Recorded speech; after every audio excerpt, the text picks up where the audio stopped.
ایک واقعہ جو اس وقت ایران میں ایک مشہور و معروف خطیب ہیں اور اصفہان سے ان کا تعلق ہے، آغا شیخ مہدی دانشمند، اور بہت ہی کھرے آدمیوں میں سے ہیں، نصیحت بھی کرتے ہیں اور سیاسی موضوعات میں بھی اعتراض بھی کرتے ہیں۔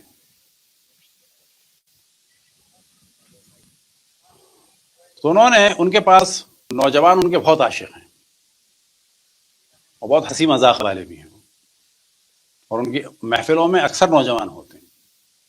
تو انہوں نے کہا تقریباً 30 سال کے قریب ایک جوان آیا، اس نے کہا کہ مجھے آپ سے بات کرنی ہے، نکل رہے تھے تو انہوں نے کہا کہ مجھے لکھ کے دے دینا۔ انہوں نے کہا لکھ کے نہیں ہو سکتا۔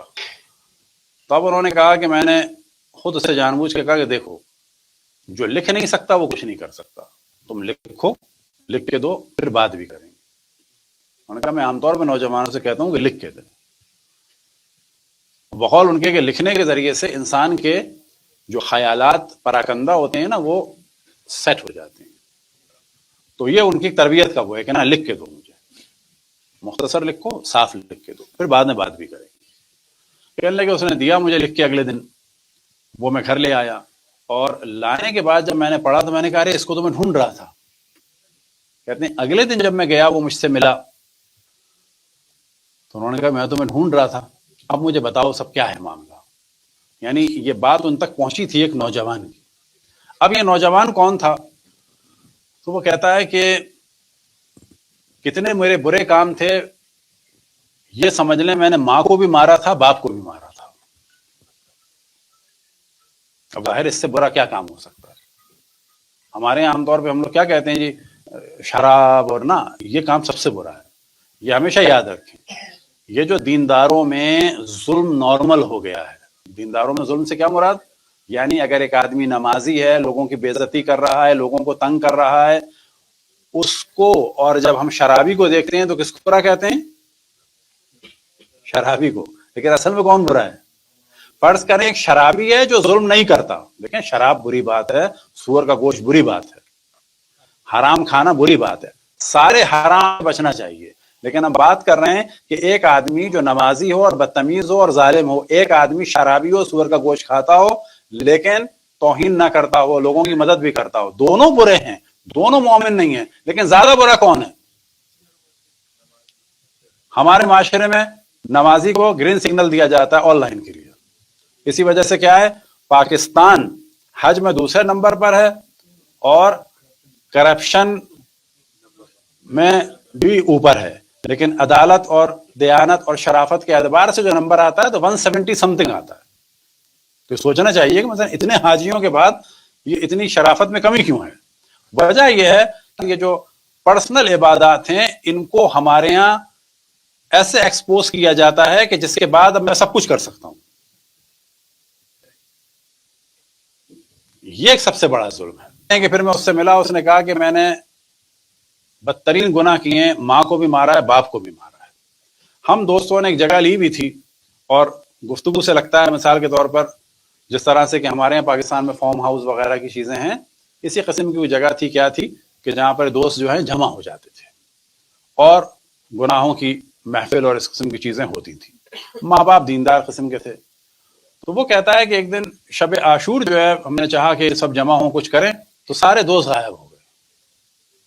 جس کو بھی کہوں تو کہے کہ نہیں آج میں نہیں آؤں گا، آج تو مجلس ہے اور شب عاشور ہے اور یہ ہے اور وہ ہے۔ اب یہاں پر ایک چیز کی جانب ہم توجہ دلائیں کہ جو سو کالڈ دیندار ہوتے ہیں ان کا عام طور پہ یہ ہوتا ہے کہ جی یہ آدمی جو ہے وہ ایک اچھا کام نہیں کر رہا تو کچھ بھی نہ اچھا کرے نا۔ ہم لوگوں کی ذمہ داری یہ ہے کہ اگر کسی میں فرض کریں کوئی ایک آدمی سارے سال شراب پیتا ہے، ایک عاشور کے دن نہیں پیتا، فرض کر لیں، یہ آئیڈیل ہے نا، آئیڈیل نہیں ہے، لیکن اس کا مطلب ہے اس میں ایک ایمان باقی ہے ابھی۔ ہم کیا اعتراض کریں گے؟